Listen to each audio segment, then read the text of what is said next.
好啦，咁其實啱啱已經係拍咗一次㗎啦，即係個 solution 嘅做法，又或者係marking scheme，又或者長題目嘅做法已經拍咗一次。不過咧，拍到中間咧，即係拍到啱啱拍完呢個講呢個數感嗰一 part 之後咧，咁後邊呢 part 竟然係唔知點解係冇聲音嘅，咁就算啦，幫大家再做多次咁啦。咁首先留意下呢個圖啦，即係如果你真係要去計啦，你唔當 MC 咁做啦，你第一件事咧，你要喺呢個圖度睇到啲資料先嘅。第一件事就係擺 x 等於0，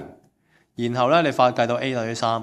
咁樣，咁呢個都唔難揾嘅。最麻煩其實係個 b，個 b 其實喺0同1之間，點解咧？因為佢線緊落嚟啊嘛，係嘛？x 越大嘅時候，成個數值越細，原因係因為你乘嗰個嘢越嚟越細啊嘛，細過1，你越乘先越細嘅啫，係咪？咁所以 b 其實係一個細過1嘅數，咁你指數函數你焗住咗個底數要大過0嘅，咁樣。呢個第一件事，有第二件事咧就係你要用個 M1 嘅方法啦。如果你係讀 M1 呢個位，坦白講係着數好多嘅。你見呢個圖咧，佢下邊係 log 底 7y 咁樣，咁所以咧呢一度咧你都可以，喂電話響添，唔理佢住。呢個 log 底 7y 咧，其實你係可以將佢拆即係 take 個 log 喺呢條式呢條式兩邊一齊 take 個 log 底 7y，log 底7，咁啊拆到咁嘅樣嘅，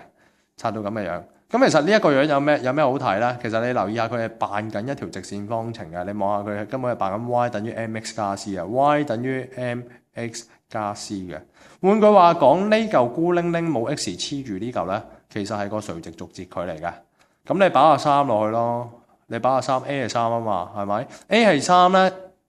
，a 係3一個大過1嘅數你擺入去咧，佢會係一個正數嚟嘅。佢係一個 positive numbers 嚟嘅，咁所以你個截距一定要係正數咯，咁所以一係呢個一係呢個咯，咁呢兩個基本上你都查得㗎啦。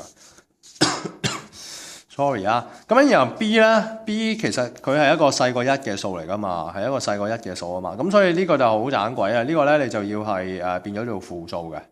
係嘛？變咗負數，所以呢個其實扮緊 slope，所以會係負數嘅，咁所以個唯一可能咧就係個答案要係 B 啦。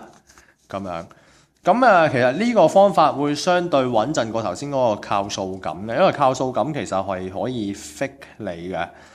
邊個位有機會 fake 你咧？咁樣邊個位可以 fake 到你咧？例如係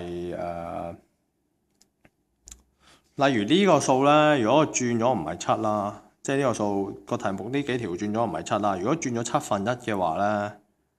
轉咗1/7嘅話咧，成件事咧要係全部調翻轉睇嘅，得唔得啊？即係呢一個數啊！如果佢真係有心去fake 你嘅話咧，呢一個唔係7，呢個變咗1/7嘅話咧，你靠數咁都得，不過全部調轉睇咯，要係咪？咁但係你相對你搞翻呢個方法咧，咁就穩陣啲咯，因為你都可以撳下計數機啊嘛，係咪？因為你知你轉咗底啦，你可以用換底公式，呢個即係7/log 嘅1/7嘅7，咁呢個整個負1俾你噶，所以成件事會係調轉咗嘅，咁樣係咯。咁我忽發奇想諗到佢可以咁樣陰你嘅。如果你真係要用個數感嘅方法，咁但係你可能用呢個都其實難嘅，呢隻真係，即係你用呢個你都好小心先做到咯。